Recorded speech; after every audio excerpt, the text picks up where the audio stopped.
tenemos que hacer que esos planes se acerquen bastante en el tiempo, que tomemos decisiones más cercanas en el tiempo para después no tener problemas y que nuestra infraestructura siga pudiendo crecer, que nuestros clientes, nuestros miembros puedan siguiendo crecer con el nuevo protocolo. Hay algunos tipos de incentivos sobre los cuales vamos a hablar seguramente después del break. ¿Cuáles son las medidas o cuáles son las formas que podemos impulsar mejor este protocolo? Eso obviamente depende mucho de ustedes, pero nosotros les vamos a dar algunas ideas de cuáles son los caminos que podríamos recorrer para que esto se haga lo más rápido posible y que sea lo menos traumático posible también. Va a haber un momento donde va a haber solo usuarios IPv6, eso es bastante lógico. Si bien nuestra recomendación es que convivan los dos stacks, que convivan las dos redes, en la infraestructura va a haber un momento que no haya más direcciones IPv4. En ese momento la red va a seguir creciendo exponencialmente como está creciendo ahora y va a haber necesidad de asignar direcciones exclusivamente IPv6. Bueno, vamos a ver algunos mecanismos de cómo tratar esas islas IPv6 con algunos mecanismos especiales y cuáles serán las formas de despliegue del protocolo para que eso no nos condicione para seguir creciendo. Y bueno, las recomendaciones de siempre. Para otras regiones es importante, para nuestra región puede resultar más importante todavía desplegar las redes lo antes posible. Antes, hace 4 años, cuando la NIC empezó con esto o 5, cuando empezó a fomentar el despliegue de redes IPv6, desplegar redes IPv6 era una oportunidad de innovación, era una oportunidad de estar en contacto con nuevas tecnologías antes de que todo el mundo. Bueno, ahora no, ahora es una necesidad, ya no es, si bien sigue siendo una buena oportunidad de innovar, también es una necesidad imperiosa desplegar redes IPv6. Ya hablamos porque básicamente para permitir que nuestra operación continúe sin fracturas o sin inconvenientes a lo largo del tiempo. Y bueno, esta es una frase que repetimos muchas veces. IPv6 no es un problema, IPv6 no es una dificultad, es una oportunidad y hay que tomarlo como eso. Y las oportunidades hay que tomarlas tan pronto se nos presenten, así que vamos a ver en lo que queda de este taller cuáles son las mejores opciones para incorporar este nuevo protocolo dentro de nuestras redes, dentro de nuestras universidades, etc. Nos vamos ahora a un pequeño break y después a la vuelta Alejandro Acosta les va a hablar ya nos vamos a meter bien dentro del protocolo. Les va a hablar específicamente de cómo están formados los cabezales del nuevo protocolo IPv6 y ya nos vamos a introducir también en la configuración de algún servicio. Vamos a ver cómo impacta en nuestros DNS, por ejemplo, aquellos que estén acostumbrados a configurarlos y aquellos que no, va a ser una buena referencia, cómo impacta el despliegue de IPv6 en nuestros servicios DNS, cómo configurarlos, etc. Así que nos vemos en unos minutos. Para lo que ojalá sea el progreso de IPv6 en el país. Bueno, vamos a entrar ya. Excelente la presentación de Juan Carlos al comienzo, después lo vamos a tener también en la tarde. Lo que es la parte ya técnica de IPv6, sobre todo lo que viene a ser la parte del encabezado, que es fundamental para todos nosotros y poder entender el resto del taller, incluso los foros de mañana, ¿no? Para poder entender IPv6, vamos a meter rápidamente lo que es la cabecera IPv4. La cabecera IPv4 muchos de nosotros la deben haber conocido, de hecho es más o menos la misma que se desarrolló a finales de los años 70 y casi ha permanecido inamovible ya desde comenzando los 80. Es prácticamente la misma cabecera, a lo sumo han cambiado conceptos de la misma. Vamos a hacerlo muy rápido. Comenzamos primero el primer campo, arriba a la izquierda, hace referencia a la versión. Lógicamente, si estamos hablando de IPv4, en ese campo se va a escribir el valor de número 4. Después tenemos lo que se refiere al tamaño de la cabecera. Aquí sí vamos a hacer una pequeñísima pausa, porque fíjense que en esta cabecera estamos especificando el tamaño de la misma. ¿Qué quiere decir esto? Que Alejandro Acosta, ¿cómo? No sé. Sin ningún inconveniente, que tenga una pregunta o quiera interrumpir durante la exposición, levante su mano y intentamos atacar la pregunta, la duda, el comentario, cualquier cosa en el momento, ¿no? Entonces, estoy hablando del tamaño de la cabecera, y en IPv4 la cabecera como tal tiene un tamaño variable. Esto puede ser significativamente dañino para los routers. ¿Por qué? Al momento de recibir un paquete, ellos no saben cuántos bytes tiene la cabecera y por lo tanto puede entorpecer lo que es el procesamiento del mismo, ¿no? Entonces, vamos a dejarlo hasta allí. Más adelante lo vamos a ver un poco más. En IPv6 ese tamaño de cabecera no existe. Actualmente en IPv4 ese es un valor que va entre 20 bytes y 60 bytes. Después viene lo que es aquí dice tipo de servicio. Eso fue modificado en los últimos RFCs. Hoy en día se llama ya DSCP, que es Differentiated Service Code Point, que básicamente es el mismo tema. Hace referencia a calidad de servicio sobre el paquete IPv4. Cuando un enrutador o un dispositivo de red va a trabajar sobre el paquete, puede leer ese valor y tomar decisiones. Por ejemplo, lo necesito enrutar muy rápido, por el enlace más rápido, por el enlace más confiable. Esto es telefonía IP, esto es video, esto es un FTP, y puede tomar su decisión. Eso existe hoy en día. Después viene lo que es el tamaño total del paquete. Fíjense que ahora hay dos referencias al tamaño. Uno era el tamaño de la cabecera y después el tamaño total del paquete. Después viene lo que es la identificación. Eso es un valor único que se le coloca a cada paquete IP, que tiene, es muy relevante. Por ejemplo, cuando un paquete llega al destino, el otro equipo puede saber ordenar los paquetes. Para poderlos ordenar de manera correcta se va a basar en el campo de ID. Después vienen ahí unos flags, unas banderas. Básicamente son 3 flags los que se utilizan hoy en día. En realidad lo podemos resumir en 2, que son el MF, que significa More Fragments, y el otro es el DF, que es Don't Fragment. ¿Qué ocurre? En IPv4 existe la fragmentación. Si yo envío un paquete desde esta computadora que tengo aquí enfrente mío, y esta computadora va a utilizar un MTU, probablemente la red wireless, que vamos a asumir que es 1500 bytes, tradicionalmente lo que se utiliza en Internet, y va a pasar por un enlace donde el MTU es menor, el MTU hace referencia al Maximum Transmission Unit. ¿Qué va a ocurrir? Ese equipo que tiene una pata, una interfaz conectada a 1500 bytes y la otra, probablemente un valor inferior a 800 bytes, tiene que agarrar este paquete que estamos viendo en la pantalla y fragmentarlo, ¿ok? Todo eso que yo acabo de mencionar es un procesamiento bastante fuerte, bastante pesado para los dispositivos, por muchísimas razones que las voy a mencionar más adelante. Pero eso es importante, que cada dispositivo probablemente tenga la necesidad de enrutar.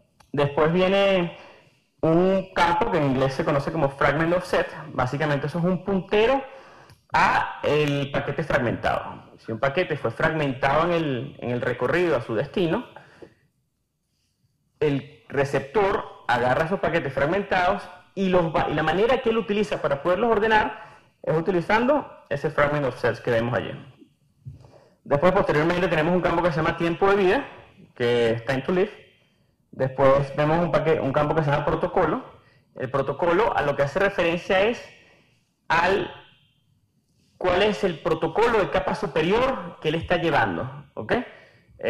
Por lo menos el modelo TCP/IP tiene 4 capas, el modelo OSI tiene 7 capas, IPv4 y IPv6 están en capa 3. ¿Qué estoy llevando yo encima? Puede ser TCP, puede ser UDP, puede ser ICMP, puede ser algún protocolo de enrutamiento dinámico. Eso es lo que él hace referencia a ese campo que está allí. Después tenemos una suma de verificación. La suma de verificación es un algoritmo que se aplica, donde se lee el paquete IPv4 y se le aplica el algoritmo al cual hago referencia y se va a escribir sobre esa suma de verificación unos números. 1, 0, 1, 1, 0, 1, 0. Eso es lo que escribe el emisor. Cuando el otro ente lo recibe, él va a verificar, aplicando el mismo algoritmo sobre el mismo paquete, si esa suma de verificación dio igual. Si dio igual, asume que el paquete está correcto, lo recibe y lo procesa. Si es erróneo, lo más seguro y el comportamiento correcto de TCP/IP es dropear el paquete, lo descarta. Posteriormente ya tenemos cosas bastante sencillas, tenemos lo que es la dirección IP fuente, estamos hablando de IPv4, son 32 bits, la dirección IP de destino, nuevamente de 32 bits, y tenemos, que esta parte es importante, lo que se llaman opciones y padding. Opciones se refiere a mecanismos que se implementaron sobre IPv4, que de hecho también existen en IPv6, para flexibilizar, mejorar, ampliar el comportamiento de IPv4 con lo que tenemos aquí. Es decir, si yo necesito hacer cosas nuevas sobre IPv4 que no lo puedo hacer en la cabecera principal, puedo utilizar opciones y las copio y las manejo dentro del campo de opciones que vemos allí. Y el padding básicamente es rellenar con ceros Esto ilumina. Okay. Sería rellenar con ceros del lado derecho en caso que las opciones no cumplan el requisito de que tiene que terminar en 31 bits, que está aquí. ¿Okay? Entonces, vamos un poquito para acá. Yo aquí no leo bien, ¿vale? En lo que se refiere a cabecera IP, es una cabecera más simple, es una cabecera más sencilla, es una cabecera optimizada para el enrutamiento, es una cabecera más fácil de trabajar. Y yo por lo menos también soy profesor universitario, doy clases de TCP/IP y me encantaría dar más IPv6 que IPv4, porque enseñar la cabecera IPv4 es mucho, mucho más complicado.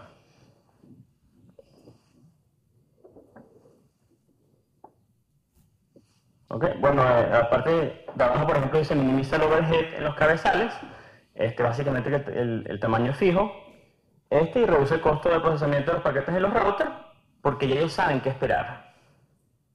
De todas maneras, todo lo vamos a mencionar aquí adelante. Y esta lámina es sumamente importante, ¿no? De hecho, las siguientes son similares, pero esta lámina, aquí es donde uno se tiene que parar un poquito. A ver si... Okay. De hecho, son prácticamente las mismas. Lo que está en rojo significa que fue removido. El tamaño de la cabecera ya no existe, nuevamente. Ahorita es una cabecera fija de 40 bytes. No tengo por qué decirle al router, me viene en una cabecera de 40 bytes. ¿Okay? Cosa que sí yo hacía con IPv4.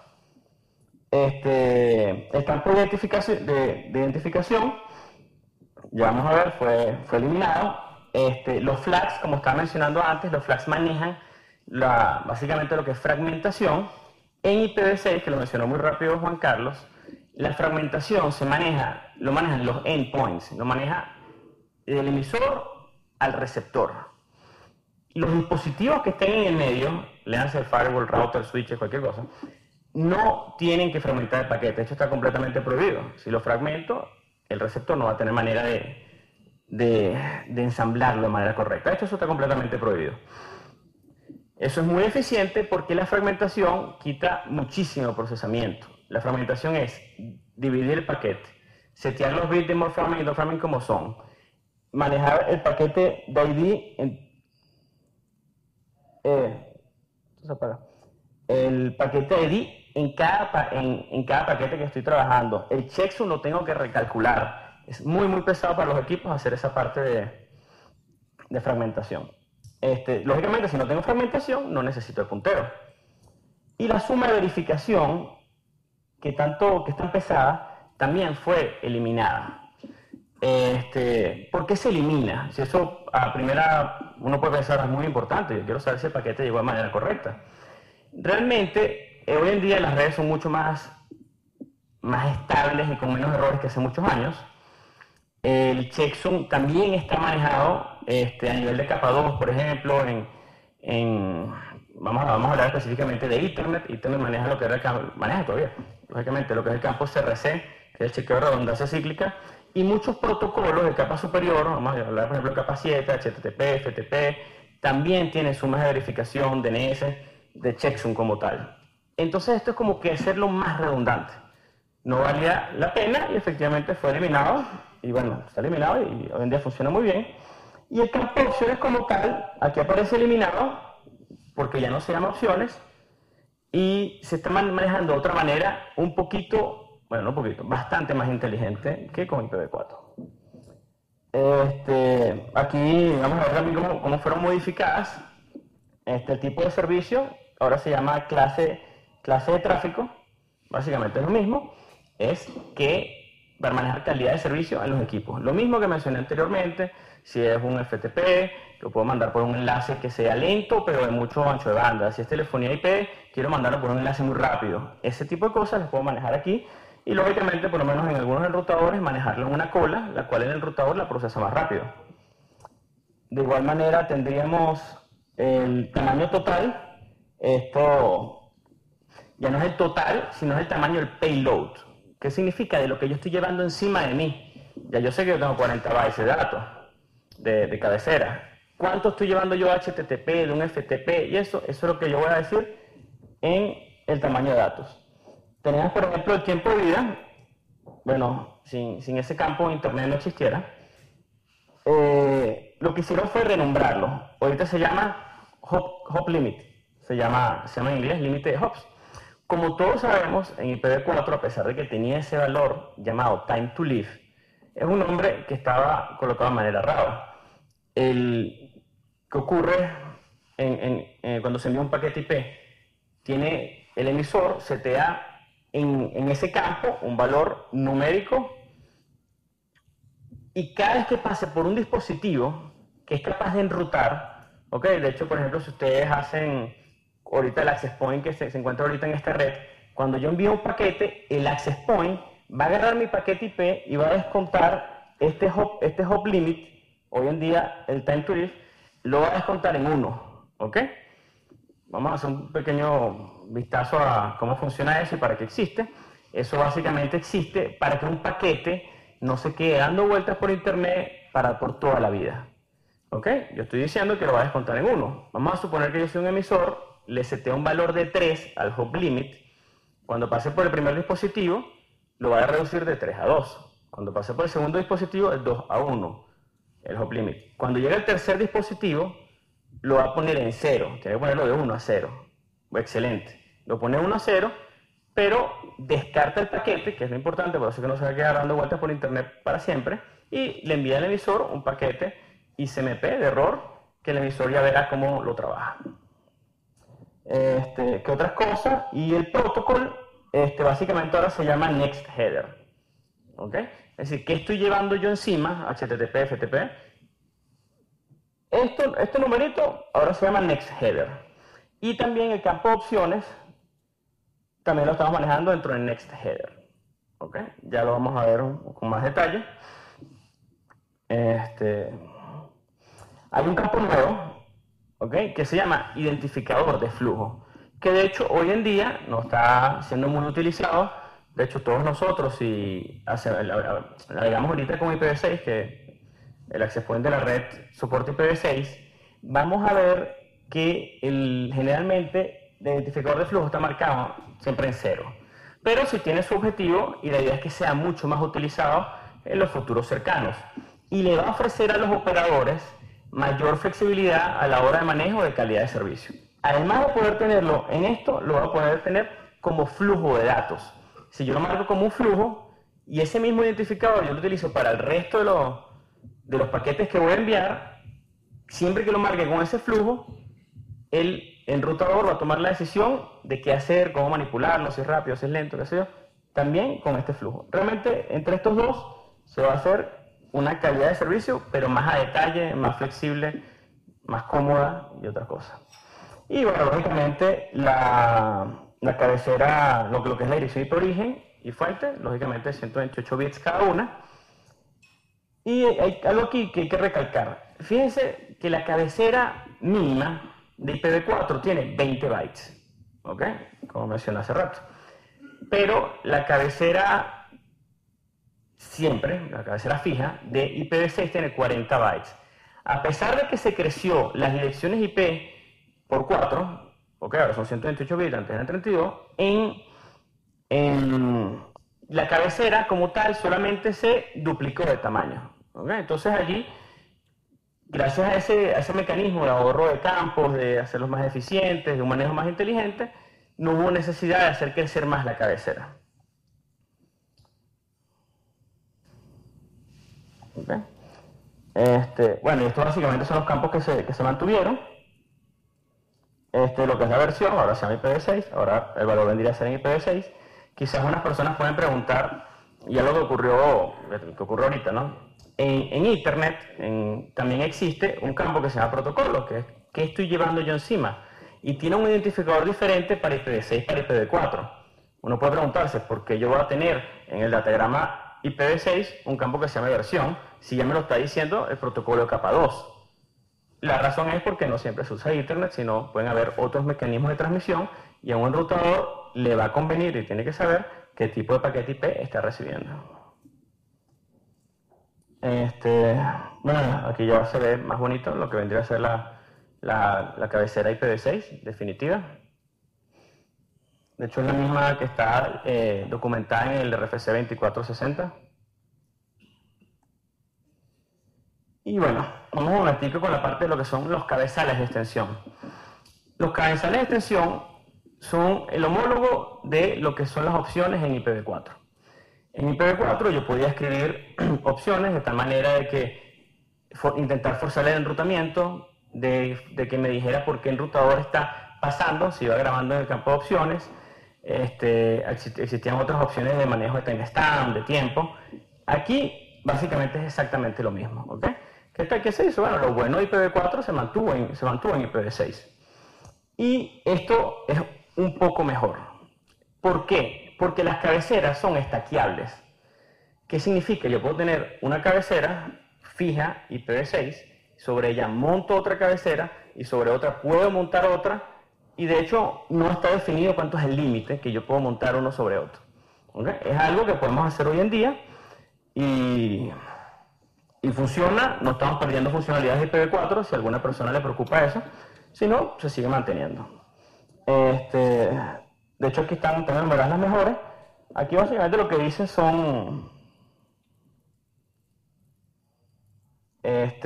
la cabecera se va a ubicar entre lo que yo estoy llevando a nivel de capa 7 o a nivel de aplicación y lo que estoy llevando a nivel de capa 3, ¿ok? Es decir, como si yo creara medianamente una capa 3.2, 3.3, 3.4, depende de la cantidad de cabeceras que yo coloque. Y lo que dice abajo básicamente es que son estaqueables. Ya vamos a ver aquí más fácil por qué son estaqueables. Estas son las principales cabeceras, además de la identificación del protocolo de capa 7 que yo estoy llevando encima. ¿Ok? Es decir, estas son las cabeceras de extensión, los otros son los protocolos de capa 7. Yo lo puedo decir directamente aquí, Next Header TCP, Next Header UDP. Lo puedo hacer inmediatamente en la cabecera y lo que estoy llevando, y es bastante eficiente. Sin embargo, yo puedo necesitar hacer otras cosas, y para esas otras cosas es que existen las cabeceras de extensión.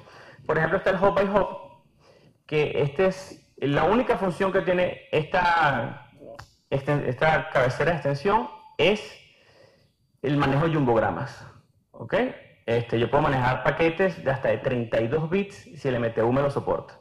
Estamos hablando de que yo puedo meter casi 4.300 millones de bytes si el MTU del medio me lo soporta. Sumamente gigante. Aquí más o menos vemos qué hace. Fíjense que dice próximo cabezal. Esto que está aquí abajo es el formato de la cabecera como tal. Me dice próximo cabezal, tamaño del cabezal de extensión del mismo y las opciones, ¿ok? El jumbograma, de qué tamaño voy a manejar y ese tipo de cosas en este caso. Después tenemos otro cabezal que de hecho yo voy a unir Destination Options con Routing. ¿Por qué uno de los dos? Una de las características con las que se está desarrollando IPv6 es el tema de la movilidad. Y de hecho ya la movilidad existe, no está popularizado, no existe muchísimo, de hecho creo que después se está contado con los de una mano, pero ya la idea y la logística de cómo se va a hacer existe. ¿Cómo funciona de manera macro? Vamos a suponer que el caballero tiene su computadora con IPv6 y se va a movilizar para otra red. Esa otra red tiene otro prefijo, tiene otra numeración, va a acceder por otro router, etc. Va a haber un agente entre su PC y el dispositivo de la red donde él esté ubicado en este momento, que van a estar conversando y él va a indicar dónde él se está moviendo. ¿Ok? Gracias a eso es que la movilidad, y por eso que existen estas cabeceras de routing y manejo de opciones de destino, existen estas dos. Bueno, el beneficio creo que es bastante lógico, el señor puede moverse, si alguien lo estaba alcanzando a él, lo va a poder seguir alcanzando, eso yo creo que no tiene precio, y son cosas muy buenas. Eso también se logra gracias a que no hay NAT, que Juan Carlos en varias oportunidades dijo que el NAT La CNIL no lo recomienda y de hecho la inmensa mayoría de los profesionales, sobre todo en la IETF, y eso no nos gusta. En IPv6 las direcciones no se llaman públicas, sino se llaman globales. Eso es algo bien importante que tenemos que tener. Básicamente es lo mismo, pero en IPv6 se llaman globales, en IPv4 se llaman públicas. ¿Qué otra cosa por aquí? La fragmentación, yo dije que no existía en los equipos del medio, en los equipos intermedios. Por ejemplo, un enrutador, un firewall y eso no van a fragmentar un paquete IPv6. Más o menos cómo funciona, antes de entrar en este tema de la fragmentación. Cuando un emisor necesita mandar un paquete a un destino, él no sabe en realidad el MTU de los enlaces que están en el medio. Probablemente aquí yo tengo 1500 bytes, después puede ser que no pase nada, pero puedo tener MTUs inferiores. Un requisito, a diferencia de IPv4 que tiene IPv6 pide, es obligado, no se puede trabajar con menos, un MTU de 1280 bytes. Cuando en IPv4, si mi memoria no me falla, eran 576 bytes. Entonces, pero bueno, lo cierto es que si transmito 1500 bytes y el próximo MTU es de 1400 bytes, el paquete no va a pasar. ¿Cómo él detecta que necesita fragmentar? Es el mismo mecanismo que existe en IPv4, sin embargo, en IPv4 no todo el mundo lo implementa. Los routers, Cisco por lo menos sí sé que lo hacen, que se llaman el Path MTU Discovery. ¿Ok? ¿Qué hacen ellos? Ellos van mandando paquetes con cierto MTU y cuando reciben un paquete ICMP, ICMP hace referencia al Internet Control Message Protocol, cuando recibe un paquete, un ICMP con un error llamado too big, que es demasiado grande, él sabe que tiene que reducir el MTU con el que va a transmitir. ¿Okay? Pero es lo que está recibiendo un paquete ICMP, el equipo del medio no va a fragmentar ni nada por el estilo. Lógicamente, cuando llegue al destino y él deje de ver paquetes ICMP too big, significa que pudo llegar a su destino y está transmitiendo perfectamente. Y ya él sabe que para ese destino tiene que manejar ese valor de MTU. Y por ejemplo, una cabecera de extensión que existe es la cabecera de fragmentación. Básicamente lo que se hizo en este caso fue copiar la misma modalidad de fragmentación existente de IPv4, está resumida, pero en una cabecera. En una cabecera donde dice si hay más fragmentos, si es el último fragmento, y el puntero del fragment offset, es decir, copiaron exactamente lo mismo que existía en IPv4 de fragmentación, se lo llevaron a IPv6. Bueno, una característica muy importante que tiene IPv6 incluida en su protocolo, es opcional.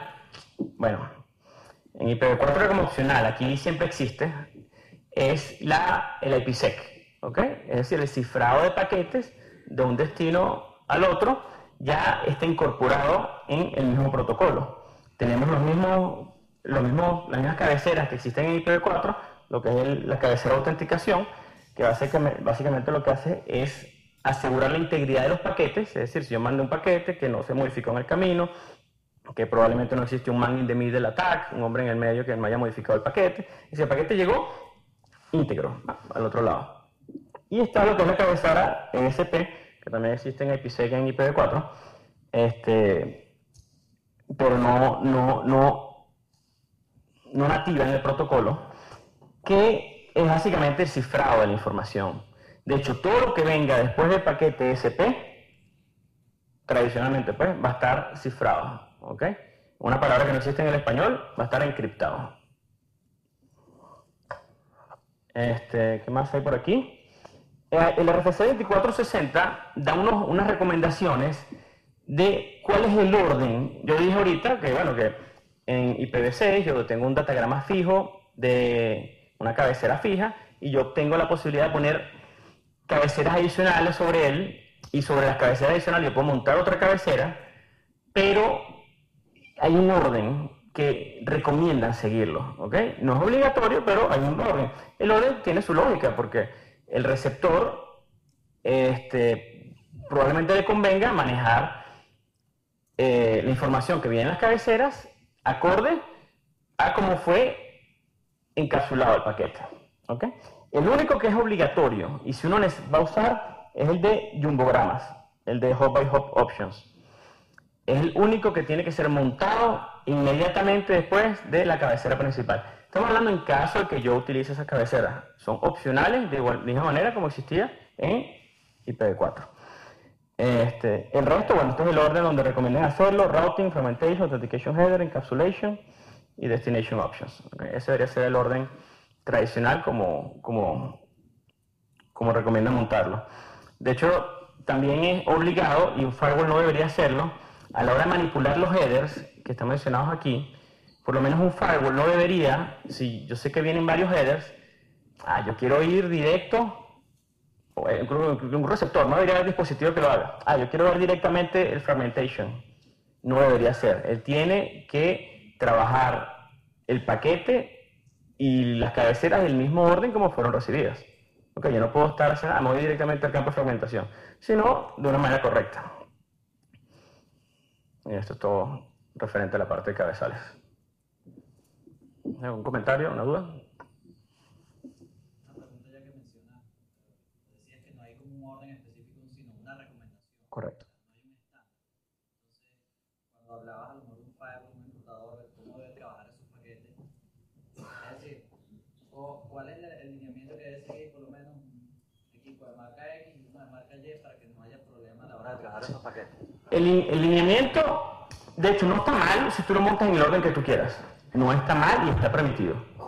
Es decir, el receptor, así esté montado de manera desordenada, que no tenga la recomendación, debería ser capaz de procesarlo.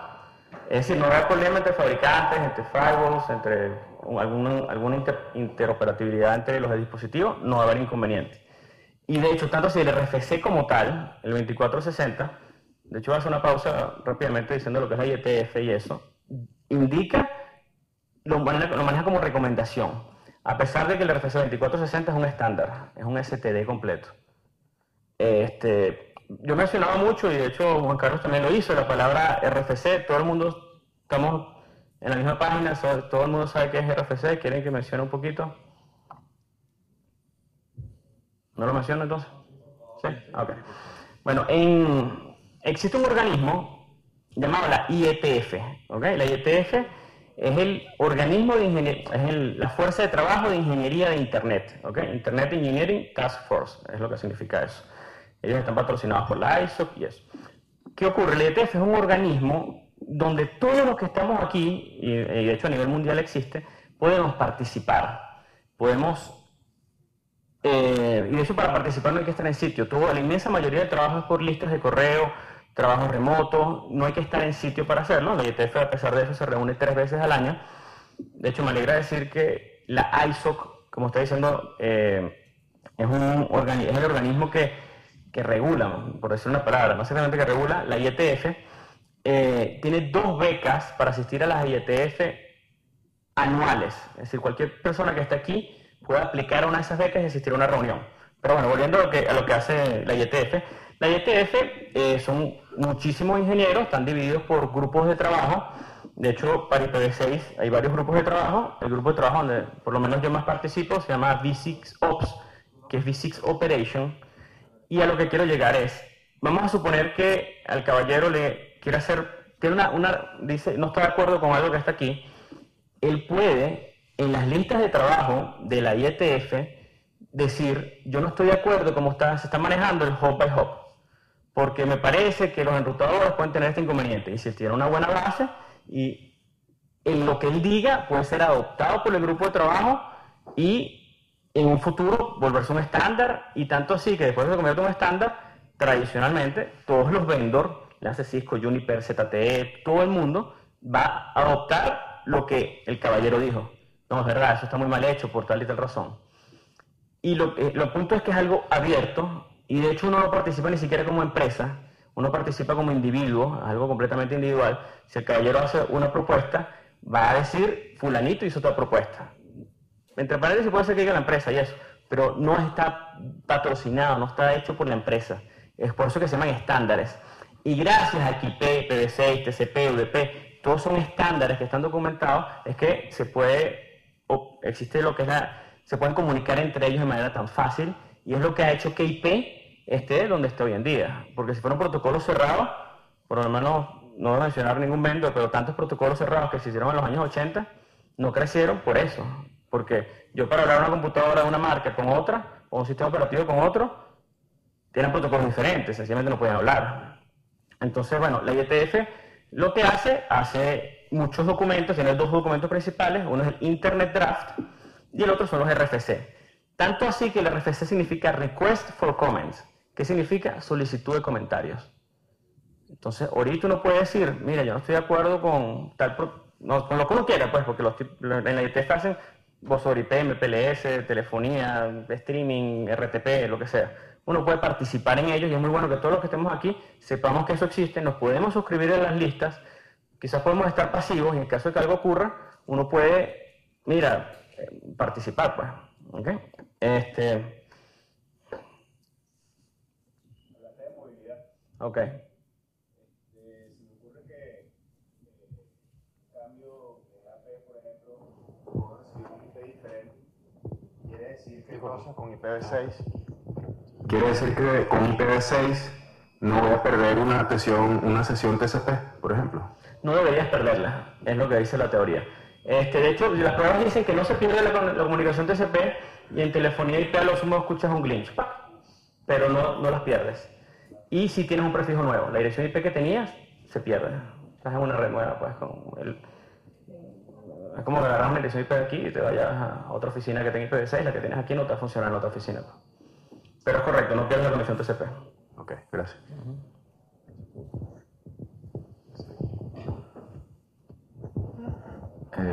Luis Carrillo de CanTV. Vi que en lo que presentaste hubo un tema donde hubo interoperatividad entre IPv6 y IPv4, ¿no? Pero tengo una inquietud, por ejemplo, cuando se trata de, como te digo, manejar paquetes en mayor cantidad de bits, ¿qué requerimientos hay o qué vulnerabilidad hay del lado de IPv6 para manejar esa información hacia IPv4? ¿Y cuáles serían? No sé si esto afecta, como te digo, el performance de las máquinas a nivel de IPv4. Analizar, como te digo, más paquetes de mayor bit y hacerles un tratamiento distinto a la información. Bueno, tu pregunta es excelente y de hecho en la tarde, o probablemente después de que hablemos de DNS, podamos tocar ese tema. La interoperatividad entre los dos protocolos es casi nula, lamentablemente. ¿Ok? De hecho, en realidad no existe. IPv6 tiene que hablar con host IPv6, IPv4 tiene que hablar con host IPv4. Hacer la comunicación entre ambos mundos, existen protocolos, de hecho existió, y ahorita la IETF dijo que eso no servía. Era algo similar a NAT, que se llama NATPT, que era Network Address Translation, y la traducción de puerto con PT, Port Translation. De hecho, eso ya fue eliminado y no lo recomiendan y te piden que no lo uses, ¿no? Con fuego. Pero realmente no pueden operar, hablar uno con el otro de manera directa, no existe. Está muy común y de hecho yo en lo personal pienso que el mundo va a ir hacia allá, es más que todo redes con IPv6 que van a ser traducidas a IPv4. Quizás por allí sí puede ir la respuesta a tu pregunta.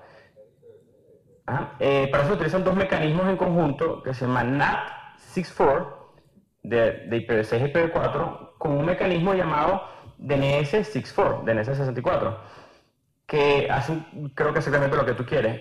Yo soy un host en IPv6 y fíjate que es como que en una dirección. Lógicamente cuando el paquete regrese se va a traducir de vuelta. Pero yo traduzco, y de hecho es lo que están usando ahorita las redes celulares y eso. De hecho, ahorita en Ecuador, en la clínica de Ecuador, hubo una presentación excelente de unas personas de T-Mobile, de Cameron Byrne. El señor implementó todo esto que te estoy mencionando yo y, bueno, hasta ahora funciona muy bien. ¿Qué ocurre? El host nada más tiene IPv6. Cuando quiere alcanzar un servidor, digamos IPv4, el paquete va a ser traducido, va a ser nateado a IPv4, sale con una dirección IP pública IPv4, con los puertos asignados tales y tales. Y el DNS también es muy importante porque un host IPv6 espera recibir una respuesta cuádruple A, que es exactamente la presentación que viene después de esta.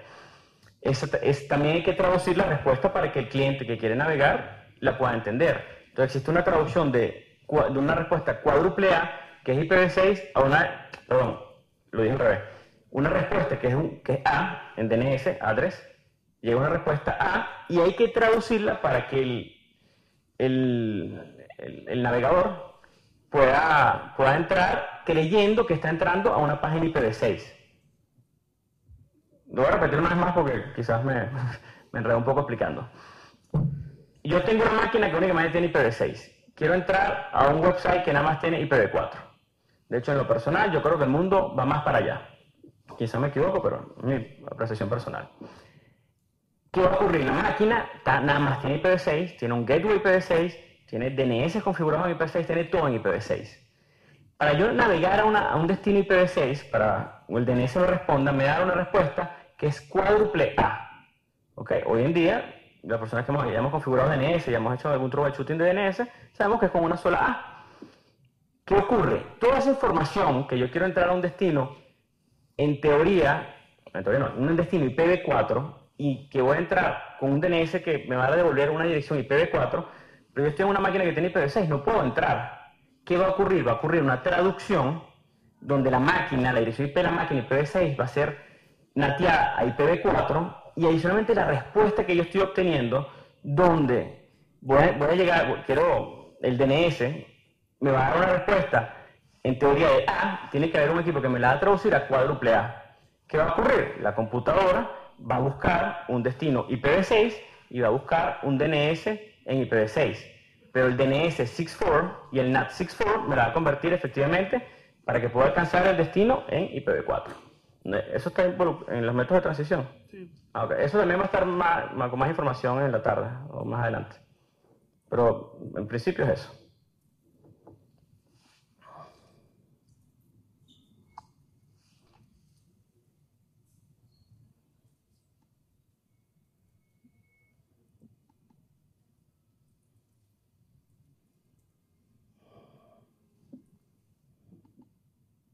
Uy. Ayúdame aquí, Juan Carlos. Por favor.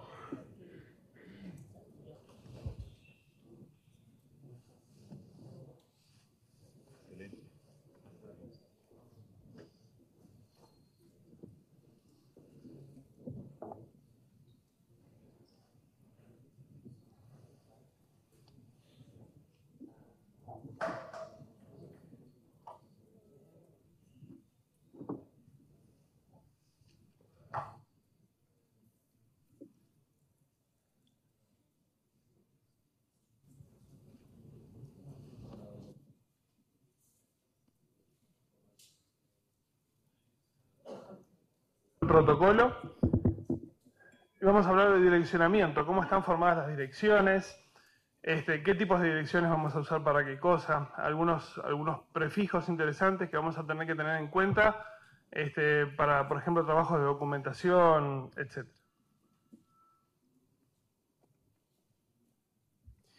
De esto ya hablamos, ustedes las conocen, están familiarizadas con ellos.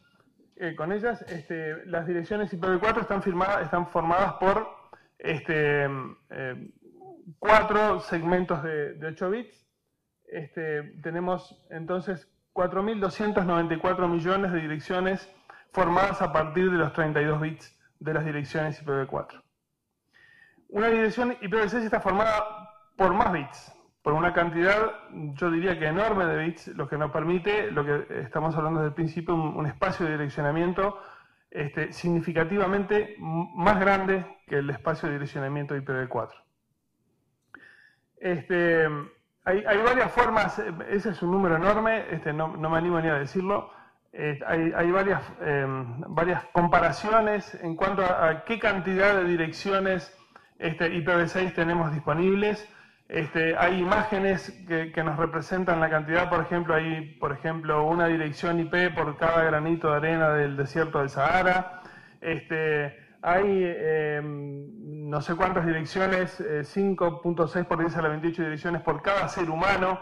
O sea, cubriríamos ampliamente y nos sobraría la cantidad de direcciones IPv4 que tenemos ahora disponibles muchísimas veces.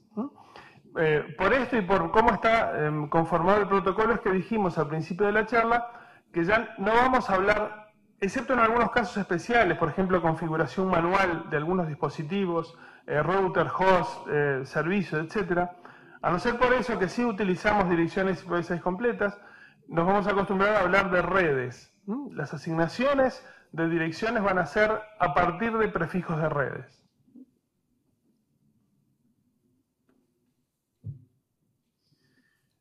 ¿Cómo representamos las direcciones IPv6? ¿Puedo sacar el micrófono acá, verdad? ¿Sí? ¿Ahí? ¿Sí? Las direcciones IPv6 están agrupadas por grupitos de 2 bytes. Así es como naturalmente vamos a ver representadas las direcciones IPv4 de aquí en adelante. En estas representaciones, como ven, se utilizan caracteres también hexadecimales. O sea que junto con los números de las direcciones también vamos a ver letras de la A a la F que representan esos caracteres en hexa. Pueden utilizarse, y vamos a ver que hay ciertas características, pueden utilizarse letras mayúsculas o minúsculas para los componentes de letras de cada una de las direcciones IPv6. Y se pueden omitir o comprimir los ceros que forman parte de esa dirección. Vamos a ver ahora cómo los comprimimos o cuál es la metodología para omitirlos sin que la dirección en sí pierda consistencia, ¿verdad? Sin que pierda representación la dirección misma. Lo que se puede hacer en la representación, por ejemplo, aquí vemos el ejemplo de una dirección completa IPv6. Uno de los mecanismos para comprimir esas direcciones, porque son sumamente grandes, es omitir los ceros a la izquierda. En este caso, por ejemplo, en este segundo componente de 2 bytes, el 0 de DB8 se puede omitir el 0 de la izquierda y dejar la dirección en DB8. Aquí lo que hice fue, pasar las mayúsculas a minúsculas, ya les había comentado que no es significativo eso, y omitir el 0 de la izquierda y simplemente dejar DB8. En el caso de que haya muchos ceros, no se pueden omitir todos, hay que omitir, en este caso, los 3 que están a la izquierda y dejar el 0 representando esa posición. Entonces estos 4 ceros se sustituyen por 1, estos 4 ceros se sustituyen por 1, aquí se pasó de mayúsculas a minúsculas, es la misma representación. Y cantidades contiguas de ceros pueden ser sustituidas simplemente por los 2 puntos del principio y los 2 puntos del final. O sea, aquí vemos una compresión de la dirección IPv6 por ceros consecutivos transformados en 2 puntos, 2 puntos.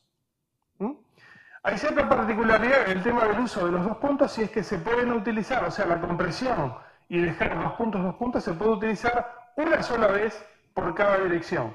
Si lo utilizamos más de una vez, obviamente hay una inconsistencia en la dirección. Por ejemplo, acá yo no podría poner 2 puntos, 2 puntos, 2 puntos, 2 puntos, porque no sé qué cantidad de ceros hay en cada una de las dos y la dirección efectivamente pierde la consistencia. Entonces, como característica general, para representar direcciones IPv6 utilizamos 128 bits, números y caracteres hexadecimales. Los caracteres hexadecimales pueden ir en mayúsculas o minúsculas y se pueden omitir los ceros a la izquierda o comprimir cierta cantidad de ceros consecutivos en 2 puntos, 2 puntos, con la característica de utilizar esta compresión una sola vez en cada dirección IP.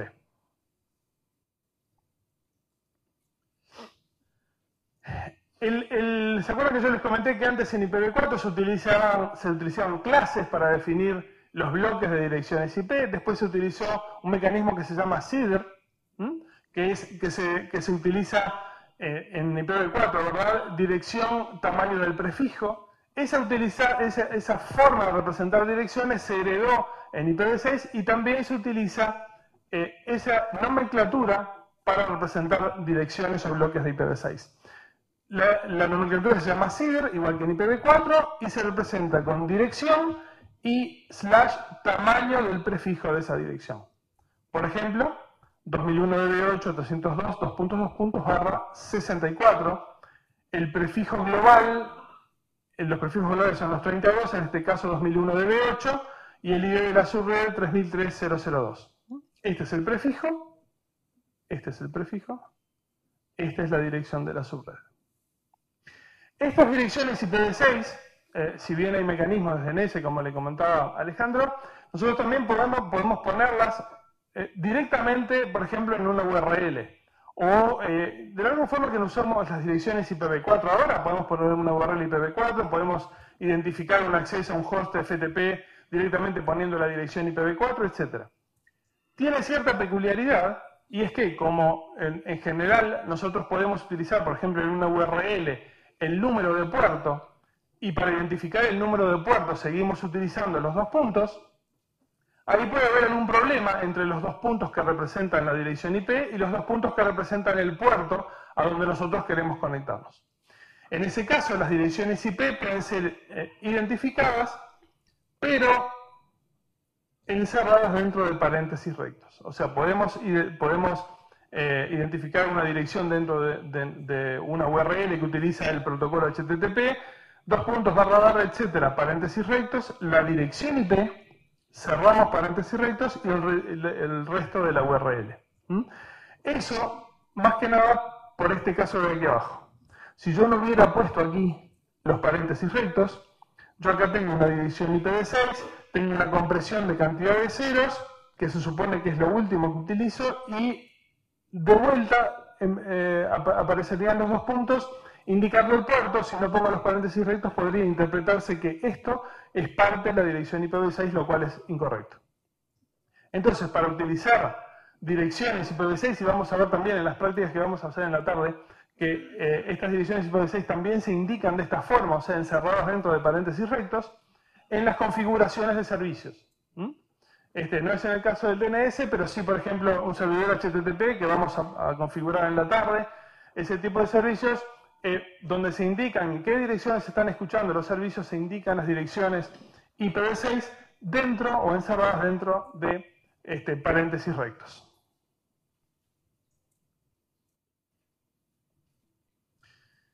En IPv6 se han definido tres grandes tipos de direcciones. De la misma forma que se habían definido en IPv4, en IPv6 los tres tipos de direcciones se llaman únicas, son las identificaciones individuales, o sea, las direcciones globales son direcciones únicas, son direcciones de origen y destino, o sea, donde yo establezco una comunicación punto a punto, se utiliza con direcciones únicas. Direcciones étnicas o de identificación selectiva, que se enumera un grupo de direcciones con una dirección étnica y el mensaje va desde una dirección a la interfase más cercana de ese grupo de direcciones que se definió. O una dirección multicast, vamos a ver después las características de una dirección multicast, pero básicamente es una comunicación entre uno y varios de varios. Vamos a ver a una. Ya no existen, bueno, es importante, no existen más las direcciones broadcast en IPv6, que son muy conocidas en IPv4, se utilizan bastante en IPv6, las direcciones broadcast desaparecieron.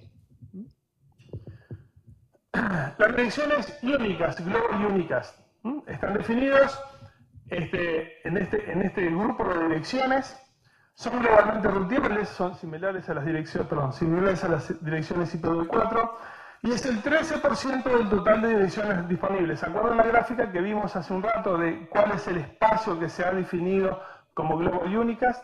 Esa pequeña porción de ese círculo es este grupo de direcciones. Y bueno, a pesar de ser una pequeña porción de todas las direcciones disponibles en IPv6, representa una cantidad enorme de redes /48. Es una cantidad enorme de direcciones. Estas son las direcciones unicast. Dentro de las direcciones únicas hay algunas direcciones con las cuales vamos a trabajar específicamente dentro del curso, y una de ellas es la dirección link local. Estas direcciones solo deben utilizarse en forma local, y de hecho nosotros vamos a ver cuáles son los mecanismos de generación de estas direcciones link local en cada uno de estos dispositivos. Seguramente todos, absolutamente todos ustedes en sus laptops tengan ya configurada, sin que ustedes hayan hecho nada, tienen ya configurada una dirección link local del formato FE80, lo que sea. Si quieren verlas ahora, pueden abrir una terminal, pueden hacer CMD, un comando, y poner ipconfig, y van a ver que en alguna de sus interfaces, si tienen soporte IPv6, van a tener configurada una dirección FE80 algo. Vamos a ver cuáles son los mecanismos de configuración, cuáles son los mecanismos de generación de esas interfaces link local FE80 algo. Y todas tienen la característica de que estas direcciones se configuran automáticamente.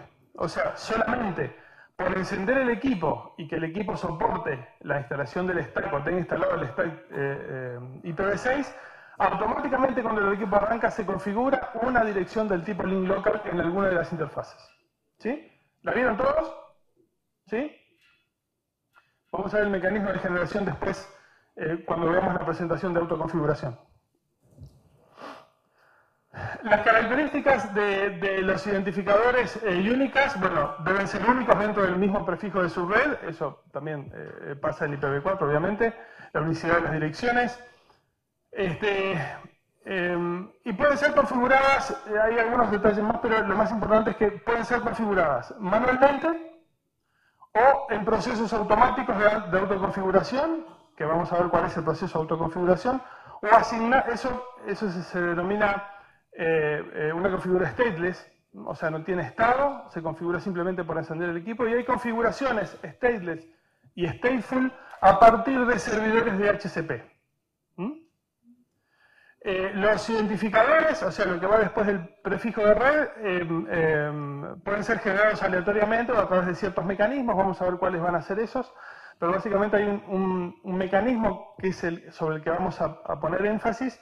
Si ustedes observan de vuelta las direcciones que ustedes tienen asignadas link local de forma automática, o sea, autoconfiguradas, van a ver que ciertos componentes de la dirección MAC de su tarjeta de red se reflejan en la dirección IPv6 generada. O sea que hay un algoritmo ahí, que lo vamos a ver en detalle, en donde la dirección MAC de la tarjeta de red participa en la definición de la dirección IPv6 link local, aquella generada automáticamente. Ustedes van a ver que no coincide exactamente, pero les voy a decir ahora sí cuál es el mecanismo de generación de esa dirección link local FE80. Lo que se hace es, en IPv6 se definió que las direcciones link local van a tener el prefijo FE80 y un identificador, o sea, el resto de la dirección generada a partir de la dirección MAC de los equipos. Algunos equipos respetan efectivamente y exactamente este algoritmo que yo les voy a explicar ahora. Algunos no, algunos generan esa porción de la dirección randómicamente a partir de ciertos valores que toman de la red o del equipo. Pero yo les voy a explicar lo que significa el protocolo EUI64, que es el que se utiliza para generar las direcciones FE80. Se parte de ese prefijo definido en el estándar como dirección link local, FE80 . Después se toma la dirección MAC, la que está representada ahí arriba. Suponiendo que la dirección MAC es 48, 1S, 9, 21, etc., lo que se hace con esa dirección es partirla en dos porciones exactamente iguales. ¿Sí? Para hacer una dirección de 64 bits. Lo que se hace es, en el medio se le agrega FF, FE, eso está definido en el EUI64, y se hace un complemento a 1 del penúltimo bit, del segundo bit del primer componente. O sea, aquí, ahí prendió, se separa la dirección en dos partes. Se agrega en el medio FF, FE, y se hace un complemento a 1 del número binario representado por este 48, y eso es lo que se pone al principio. Entonces, la dirección queda configurada como FE80, y lo generado por este algoritmo EUI64. Con eso es como se configura automáticamente la dirección IPv6 para aquellos sistemas operativos que soportan el stack IPv6 y enseguida que se enciende la máquina, ¿no? O sea, esa es la dirección que ustedes deberían ver. Algunos sistemas operativos no utilizan este algoritmo, utilizan otro. De hecho, por ejemplo, las Macs, los Windows también, generan una segunda dirección global a partir de cierto algoritmo randómico para generar una segunda dirección que en algunos sistemas operativos está definida como temporal y es efectivamente temporal porque cada vez que se reinicia el sistema operativo, se arranca el equipo, esa dirección cambia y permanece fija la otra. Esto es el mecanismo para configurar las direcciones link local que les mencioné antes.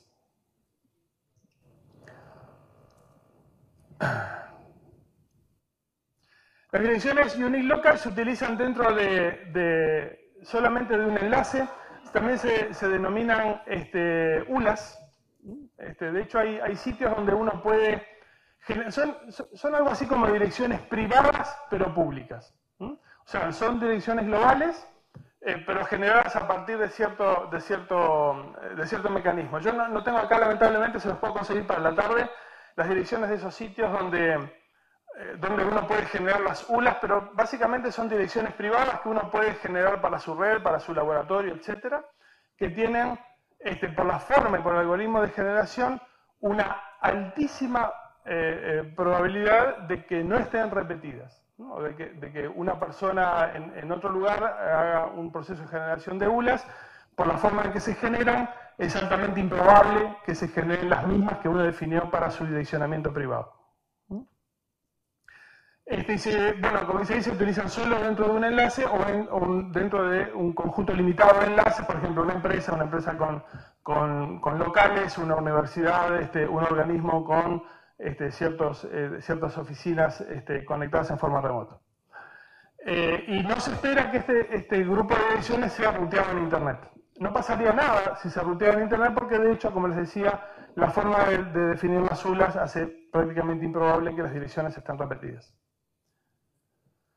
Hay algunas direcciones especiales que se han definido en el protocolo dentro de este grupo de direcciones únicas.